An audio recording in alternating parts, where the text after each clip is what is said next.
থাইল্যান্ডের নান্থাবুরি প্রদেশের ডেপসিডিন স্কুলের হামলার ঘটনার জোরসোর তদন্ত চালাচ্ছে পুলিশ। দেশটিতে এ ধরনের ঘটনা অনেক কম হওয়ায় উদ্বিগ্ন তারা।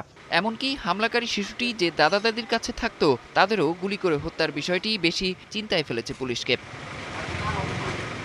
পরিবারের সদস্যরা বলছেন শৈশব থেকেই নিজেকে গুটিয়ে রাখত সন্দেহভাজন হামলাকারী ওই শিশু। অধিকাংশ সময় কম্পিউটার গেম খেলেই কাটত তার। হামলায় ব্যবহৃত আগ্নেয়াস্ত্রটি তার দাদার নামে নিবন্ধিত ছিল।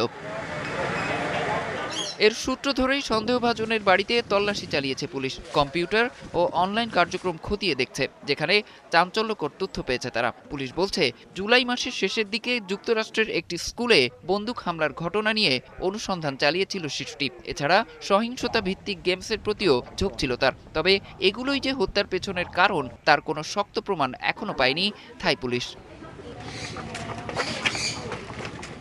স্কুলে হামলার ঘটনার পর আবারও সামনে এসেছে থাইল্যান্ডে শিশু ও কিশোরদের মানসিক স্বাস্থ্য ও সহিংসতা প্রতিরোধের প্রশ্ন।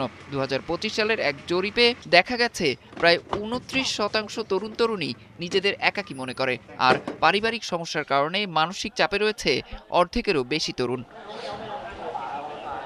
থাইল্যান্ডের শিশু কিশোর মনোরোগ বিশেষজ্ঞ ডক্টর ভারত চোটপিটায়াসুন্দ বলছেন, বড় ধরনের সহিংস ঘটনা সাধারণত কোনো একক কারণেই ঘটে না। পারিবারিক সমস্যা, বন্ধুদের সঙ্গে সম্পর্কের অবনতি, বুলিং, মানসিক স্বাস্থ্য সংকট কিংবা সহিংস পরিবেশ, একাধিক কারণ একসঙ্গে কাজ করলেই এমন পরিস্থিতি তৈরি হতে পারে।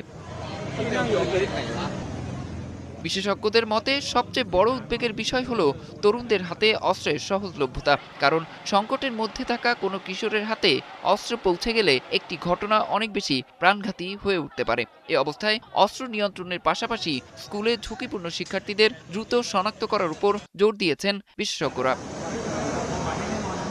হামলার পেছনে নির্দিষ্ট কোনো কারণ নিশ্চিত না হলেও বিশেষজ্ঞদের মতে এ ধরনের সহিংসতা প্রতিরোধে কেবল ঘটনার পর ব্যবস্থা নিলেই হবে না। অস্ত্র নিয়ন্ত্রণ, মানসিক স্বাস্থ্যসেবা, পরিবার, শিক্ষা প্রতিষ্ঠান এবং সমাজ সব পক্ষের সমন্বিত ও দীর্ঘমেয়াদী উদ্যোগই হতে পারে সবচেয়ে কার্যকর পথ।